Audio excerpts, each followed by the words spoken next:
పశుపక్ష్యాదుల నుంచి మనుషులకు సంక్రమించే వ్యాధుల్లో రేబిస్ ప్రధానమైందని, దీనికి నివారణ మినహా చికిత్స లేదని బుర్రిపాలెం రోడ్డులోని పశు వైద్యశాల సహాయ సంచాలకులు డాక్టర్ బి నాగిరెడ్డి తెలిపారు. ప్రపంచ జూనోసిస్ దినోత్సవం సందర్భంగా సోమవారం బుర్రిపాలెం రోడ్డులోని పశు వైద్యశాలలో రేబిస్ వ్యాధి నిరోధక ఉచిత టీకా శిబిరం ఏర్పాటు చేశారు. పెంపుడు జంతువులైన పిల్లులు, కుక్కలకు సంబంధిత యజమానులు టీకాలు వేయించారు. ఈ సందర్భంగా జూనోసిస్ దినోత్సవం ప్రాముఖ్యత, రేబిస్ వ్యాధి నివారణకు క్రమం తప్పకుండా ఏటా వేయించాల్సిన టీకా గురించి డాక్టర్ నాగిరెడ్డి వివరించారు. పశు వైద్యశాలలో రేబిస్ నిరోధక టీకాను ప్రతిరోజు ఉచితంగానే వేస్తామని గుర్తు చేశారు. ఈ కార్యక్రమంలో వైద్యశాల సిబ్బంది పాల్గొన్నారు.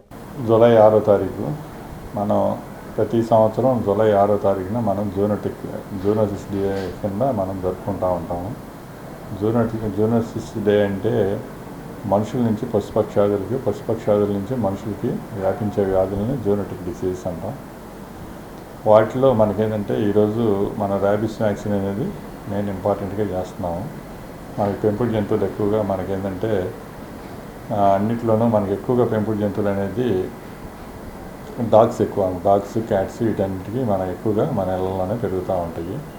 మనతో పాటు కలిసిమెలిసి ఇదవుతూ ఉంటాయి. కాబట్టి మనకేంటంటే వాటిలో ఎక్కువగా వచ్చే జూనోటిక్ డిసీజ్ వచ్చేసి మెయిన్ ఇంపార్టెంట్ ర్యాబిస్ వ్యాధి.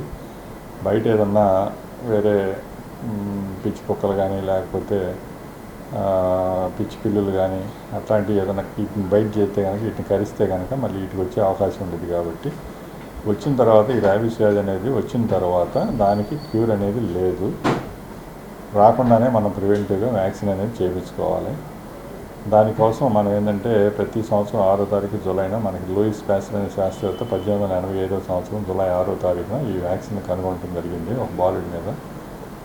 అందుకని చెప్పి అప్పటి నుంచి మనం ఏంటంటే ప్రతి జూలై 6వ తారీఖున మనం జూనోసిస్ డే జరుపుకుంటూ ఉంటాం.